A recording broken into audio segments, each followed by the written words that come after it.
you're presenting to them an idea that is so thoroughly, the direction of which it goes in such a way that their act of attempting to perceive from that point of view will force their position out of wherever they're stuck so fundamentally that they cannot relate to their problem the same way again. They can never go back to having that problem anymore.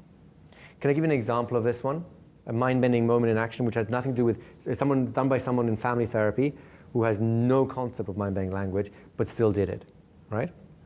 A story from John Overdurf.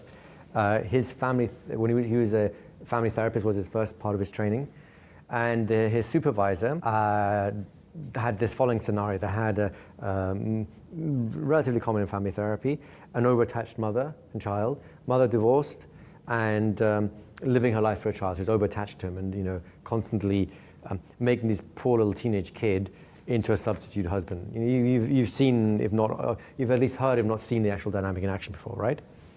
So they have the whole session. The wife's, of course, complaining about how bad her ex-husband and how terrible he is and all this and all that and all the rest of it.